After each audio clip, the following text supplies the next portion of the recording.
Alright, so hi everyone, my name is Satvik and welcome back to my channel। तो fall intake काफ़ी नज़दीक आ रहा है, तो काफ़ी सारे नए स्टूडेंट्स यहाँ पे आने वाले हैं और मेरी तरह जो स्टूडेंट्स आए थे तो ये अपने कॉलेज की पढ़ाई ख़त्म करने के स्टेज पे हैं और यहाँ से अब वो एक दूसरे स्टेज में जाएंगे। तो जब भी आप एक स्टेज से दूसरे स्टेज में लाइफ में जब ट्रांजिशन करने आते हो तो बहुत सारे डिसीजंस आपको लेने होते हैं और इन डिसीजंस के कुछ कॉन्सिक्वेंसेस होते हैं। अब चाहे वो फॉल इनटेक में कोई नया स्टूडेंट कनाडा आ रहा है या मेरी तरह पढ़ाई ख़त्म करके अगले स्टेज में जा रहा है, ये सारे टाइम पे आपको एक चीज़ बहुत इम्पॉर्टेंट है कि आपका जो स्टेट ऑफ माइंड है वो बहुत ज़रूरी है, क्योंकि आपका स्टेट ऑफ माइंड अच्छा होगा तो आपके डिसीजंस अच्छे होंगे, तो उसके कॉन्सिक्वेंसेस अच्छे आएंगे।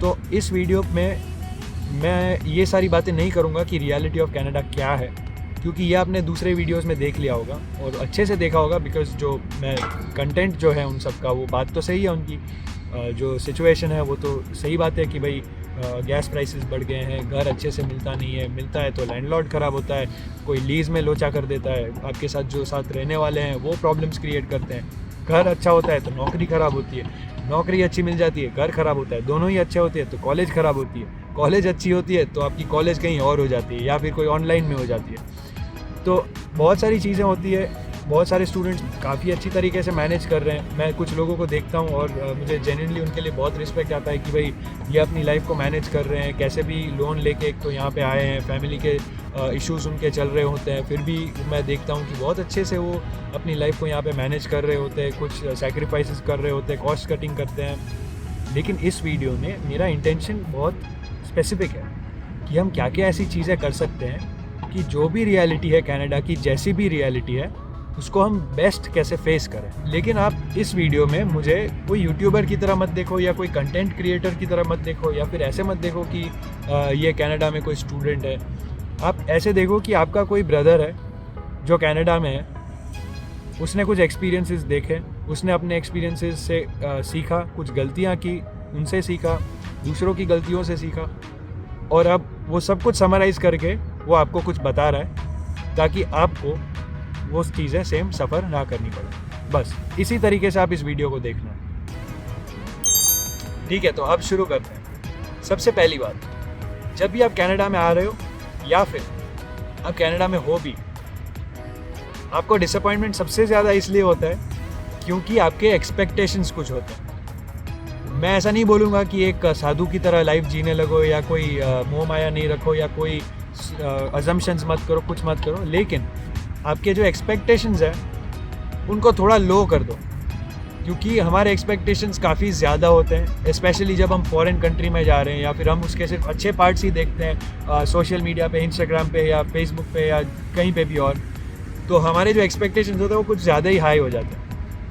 तो सबसे पहला रीज़न हमारा डिसअपॉइंटमेंट का है हमारा एक्सपेक्टेशंस, क्योंकि हमें लगता है कि भाई हम कनाडा जा रहे हैं तो कनाडा में तो सब ऐसा होता होगा, कनाडा में तो ये होता होगा, कनाडा में तो लाइफ बहुत ही सिस्टमैटिक है, ये है वो है। लेकिन जब आप यहाँ पे आओगे तो आपको पता चलेगा कि यहाँ की सिस्टम भी वैसी ही है। वो कहते हैं ना कि अंधेर नगरी चौपट राजा, टकेसर बाजी टकेसर खाजा, वैसी ही बात है यहाँ पे। लेकिन ये कब आपको पता चलेगा? जब आप ऑलरेडी कुछ एक्सपेक्टेशंस लेके यहाँ पे आ रहे हो और यहाँ पे आके वो एक्सपेक्टेशंस मैच नहीं करती तो लगता है ये मैं कहाँ आ गया। उससे अच्छा आप एक्सपेक्टेशंस कम ले गया हो, बहुत कम ले गया हो, ऐसे ही समझ गया हो कि भाई जो यहाँ पे है वैसे प्रॉब्लम्स नहीं होंगे लेकिन वहाँ के कुछ और प्रॉब्लम्स होंगे, क्योंकि ये लाइफ है और हम कोई परफेक्ट वर्ल्ड में नहीं रहते। एक्सपेक्टेशंस जितने ज़्यादा होंगे उतनी ही ज़्यादा आपकी डिसअपॉइंटमेंट होगी। अब जो दूसरा पॉइंट है वो भी बहुत ज़रूरी है और ये पॉइंट ये है कि भाई आप यहाँ पे आके कैसे लोगों के साथ अपना टाइम स्पेंड कर रहे हो। क्या आपकी आइडियोलॉजी उनके साथ मैच कर रही है? क्या उनके तौर तरीके आपके साथ मैच कर रहे हैं? क्या उनके एक्सपेंसेस के जो कैलकुलेशंस होते हैं वो आपके साथ मैच कर रहे हैं? अब आपको जब रियलाइज़ होता है कि आपकी जो कंपनी है वो आपको ग्रो होने के लिए इंस्पायर नहीं कर रही है, इनफैक्ट आप एक केज में फंस गए हो कि ना वो ग्रो हो रहे हैं ना आपको ग्रो होने दे रहे हैं, तो वो केज छोड़ के चले जाने का टाइम आ गया है। हमें ऐसे फ्रेंड्स रखने जो हमें और बेटर होने के लिए इंस्पायर करते हैं, और ऐसे फ्रेंड्स नहीं कि जो हमारा डेवलपमेंट भी हम अगर करने जाए तो भी हंसने लगे और बोले कि क्या तू भी पढ़ाई करने लगा, क्या क्या तू ये करने लगा, वो करने लगा, तू कब से सीरियस हो गया। ये ऐसा हो गया, वो जो केकड़े होते हैं ना, वैसा कि one is trying to get out of the box, तो वो दूसरा उसको खींच के वापस बक्से में डाल देगा कि भाई बाहर नहीं जाना है, अंदर ही रहती। तो अगर आपको ऐसा पैटर्न नोटिस होता है, अगर कुछ लोग हैं जो मतलब यहाँ पे ग्रो होने में फोकस नहीं है या गलत चीज़ों में उनकी प्रायोरिटीज़ हैं, तो आप उनसे दोस्ती तोड़ के दूसरे दोस्त ढूंढ लो। जब आप कंपनी को एनालाइज करते हो तब आप एक चीज़ सोचते हो कि मेरे जो आइडियोलॉजीज़ हैं, मेरे जो गोल्स हैं, ये सब इनके साथ मैच हो रहे या नहीं। लेकिन इसके लिए थर्ड पॉइंट बहुत ज़रूरी है कि पहले आपके पास गोल होना चाहिए। जब आप कनाडा में आते हो या कोई भी कंट्री में जाते हो या इंडिया में भी हो, आपके पास गोल्स होने चाहिए, आपके पास एक लाइफ का पर्पस होना चाहिए। अब गोल्स दो तरीके के आप रख सकते हो, एक शॉर्ट टर्म गोल और एक लॉन्ग टर्म गोल, कि भाई मेरा 1 महीने का टारगेट ये है, अगले 6 महीने का टारगेट ये है, पूरे साल का टारगेट मेरा ये है। छोटे छोटे गोल्स बनाओ। आप चाहें तो वीकली गोल सेट करो कोई भी एक चीज़ को लेके कि भाई 7 डेज़ है, उसमें से 6 डेज़ में ये स्ट्रिक्ट डाइट फॉलो करूँगा या स्ट्रिक्ट वर्कआउट फॉलो करूँगा, या फिर ये मेरा पढ़ाई का शेड्यूल फॉलो करूँगा, या फिर मैं 6 दिन तक घूमने नहीं जाऊँगा। जो भी डिसिप्लिन आपको लाना है, डिसिप्लिन लेके आओ। आप लाइफ में एक पर्पस लेके आओ, क्योंकि यहाँ की रियलिटीज़ से ओवरवेल्म होना बहुत ही आसान। यहाँ पे आने के बाद स्ट्रेस में आना, होमसिक हो जाना, फ्रस्ट्रेट हो जाना बहुत ही ईजी है। मेंटल ब्रेकडाउन यहाँ पे लोगों को आ जाता है, फ्रस्ट्रेट हो जाते हैं, घर जाने का मन करता है। तो ये सब में अगर आपके पास एक गोल होगा, एक पर्पस होगा, आपके पास एक ड्राइविंग एनर्जी होगी आपके अंदर, तो आपको उससे आगे निकलने का आपको इंस्पिरेशन मिलेगा। आपको लगेगा कि भाई मेरे प्रॉब्लम्स हैं, लेकिन मेरे पास मेरे जो गोल्स हैं वो मेरे प्रॉब्लम से भी ज़्यादा है। तो आप आपके गोल्स पे फोकस करोगे और आपके प्रॉब्लम्स आपको कम दिखेंगे। अगला पॉइंट ये है कि आपको आपका ध्यान जो है वो आपको अपने आप को ग्रो करने में डाइवर्ट करना है। आपने कुछ सर्टिफिकेशंस कर लिए, आपने कुछ एक्स्ट्रा कोर्सेज कर लिए, आप ऑनलाइन कुछ यूट्यूब लर्निंग कर रहे हो, कोई सब्सक्राइब करो कोई इन्फॉर्मेटिव चैनल को जो आपको आपके सब्जेक्ट के बारे में ज़्यादा इन्फॉर्मेशन दे।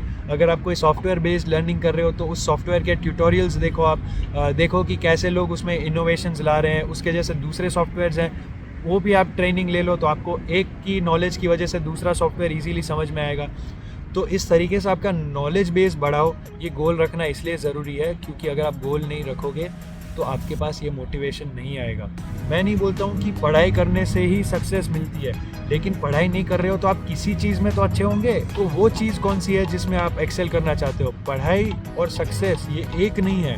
कुछ लोग ऐसे होते हैं जिनको पढ़ाई नहीं आती, लेकिन उनका बिजनेस स्किल इतना ज़्यादा होता है, उनके कॉन्टैक्ट्स इतने ज़्यादा होते हैं, तो वो उस तरीके से अपने आप को एस्टैब्लिश करते हैं कि भाई एकेडमिकली उन्होंने कुछ नहीं किया, लेकिन आज उनके 4-5 स्टोर्स है कहीं पे। आप उनसे बात करोगे तो आपको नहीं लगेगा कि आप किसी एजुकेटेड आदमी के साथ बात कर रहे हो, लेकिन आप देखोगे तो उसके पास यहाँ पे 5-6 स्टोर्स हैं, रेस्टोरेंट्स चला रहे हैं, ग्रोसरी मार्केट्स चला रहे हैं, इंडियन स्टोर्स चला रहे हैं स्पाइसेस की, या फिर कोई जगह पे मैनेजर बन गए।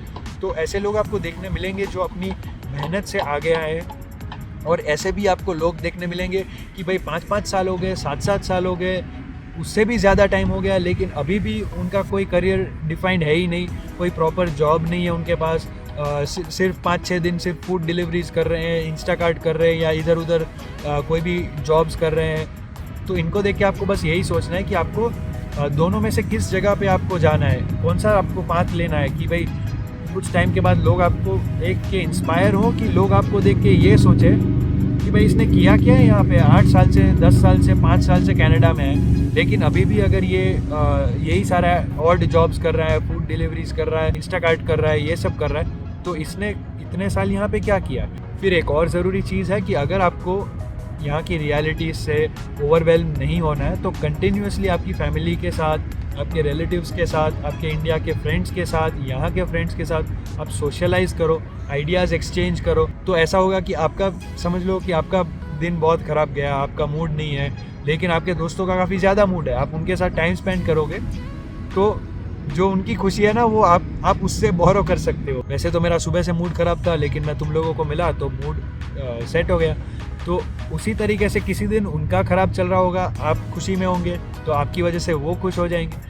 तो इस तरीके से सोशलाइज होना बहुत ज़रूरी है। आपकी फैमिली से वैल्यूज़ लेनी बहुत ज़रूरी है। फैमिली क्या क्या आपको सजेशंस देती है, जो आपके ग्रैंड पेरेंट्स हैं वो अपनी कुछ एक्सपीरियंसेस से आपको कुछ बताएं। तो बहुत ज़रूरी है, उन्होंने दुनिया देखी है भाई, आप मानो या ना मानो, लेकिन हमसे ज़्यादा ही उनको पता चलता है। एक और चीज़ जो आप कर सकते हो फैमिली के अलावा, वो है कि आपकी कॉलेज की इन्वॉल्वमेंट आप बढ़ा दो। स्टूडेंट यूनियन के साथ आप कम्युनिकेट करो, हो सकता है तो पार्टिसिपेट भी करो इलेक्शंस में। आप स्टूडेंट्स के प्रॉब्लम सॉल्व करो, आप प्रोफेसर्स के साथ बातें करो, सब्जेक्ट के बारे में उनके साथ डिस्कशंस करो। आपको कोई डाउट्स है, आपको कोई लाइफ की गाइडेंस चाहिए, तो कोई अच्छे प्रोफेसर मिलते हैं तो उनसे पूछो आप कि भाई आप जो मुझे गाइडेंस अगर दे सकते हो कि मुझे ये करियर डिसीजन लेना है, या 2 जॉब में से 1 जॉब सिलेक्ट करनी है, या मुझे और कौन से कोर्सेज ऐड करने चाहिए, या कौन से ऐसे ऑनलाइन सर्टिफिकेशंस है जो मुझे गैदर करने चाहिए। तो अपने आप को यहाँ पे आप ज़्यादा डेवलप करने में फोकस करो कि कैसे आप आपकी वैल्यू यहाँ पे बढ़ा सकते हो, और कैसे आप आपका जो यहाँ का स्टे है उसको और वैल्यूएबल बना सकते हो। तो बेसिकली यही सारी बातें मुझे आपके साथ करनी थी, जो मेजर पॉइंट्स थे वही मुझे आपके साथ डिस्कस करने थे, क्योंकि प्रॉब्लम्स जानना बहुत ज़रूरी है, लेकिन प्रॉब्लम्स होने के बावजूद भी हम कैसे सर्वाइव करते हैं ये बहुत मैटर करता है, क्योंकि यही हमारी सक्सेस को डिफ़ाइन करेगा। और ये जो मैंने वीडियो बनाया ना, काफ़ी रॉ और एकदम स्पॉन्टेनियस वीडियो बनाया था मैंने, क्योंकि मैं सोच रहा था काफ़ी टाइम से, अभी मैं बस घूमने निकला था क्योंकि मुझे थोड़ा वॉक पे जाना था, तो मैंने सोचा कि यार मैं फ़ोन है ही साथ में, तो अभी रिकॉर्ड कर देता हूँ। और जल्दी से मैंने फ़ोन पे एक लिस्ट बनाया और बस आपके सामने दे दिया कि भाई ये जो मेजर पॉइंट्स मैं सोचता हूँ। आई रियली होप कि आपको ये वीडियो पसंद आया हो, और अगर आपको लगता है कि जो मेरे आइडियाज़ हैं वो दूसरों तक पहुँचने चाहिए, तो इस वीडियो को भेजो आप उन सारे लोगों को जो कनाडा आने वाले हैं, या फिर स्टडी ख़त्म करके वर्क परमिट में ट्रांजिशन कर रहे हैं, अपनी लाइफ के एक स्टेज से दूसरे स्टेज में जा रहे हैं। So with this I will take your leave. Thank you so much.